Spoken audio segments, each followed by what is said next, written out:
त्यांनी आपण उत्स्फूर्तपणे या ठिकाणी येऊन 2 मिनिटं श्रद्धांजली अर्पण करायची आहे. कुणाला बोलायचं असेल त्यांनी या. अनिल शेठ, त्याचा अनुभव मी 2-3 वेळा घेतलेला आहे.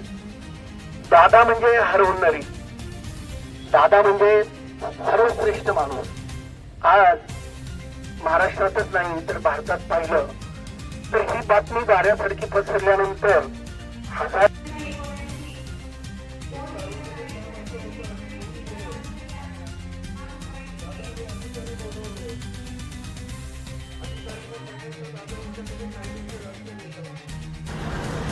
महाराष्ट्र राज्याचे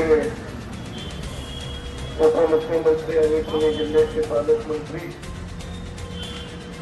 स्वर्गीय अजितदादांना शेवटची श्रद्धांजली वाहण्यासाठी आपण सर्वजण सुखित अंतकरणाने या ठिकाणी उपस्थित झालेला. अजितदादांबरोबर काम करण्याची आम्हाला देखील अनेक वर्षापासून संधी मिळाली. त्या अर्थानं जर हानी झाली असेल तर पुणे जिल्ह्याची फार मोठी हानी झालेली आहे.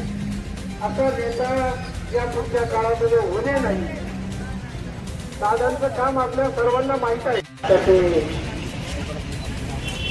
उपमुख्यमंत्री नामदार अजितदादा पवार यांचं कार्यक्रम झालं आणि आज आपण या ठिकाणी त्याला घेत आहोत. दादांच्या बाबत बरेचसे व्यक्तींनी सांगितलं, पण तो दादा पुणे जिल्ह्याचे बरेच वर्ष पालकमंत्री आहेत होते आणि त्यांनी शासन करायच्या विकासासाठी मनात खेळ करायच्या एमआयडीसी. त्या अर्थानं जर हानी झाली असेल तर पुणे जिल्ह्याची फार मोठी हानी झालेली आहे. असा नेता या पुढच्या काळामध्ये होणे नाही. दादांचं काम आपल्या सर्वांना माहीत आहे.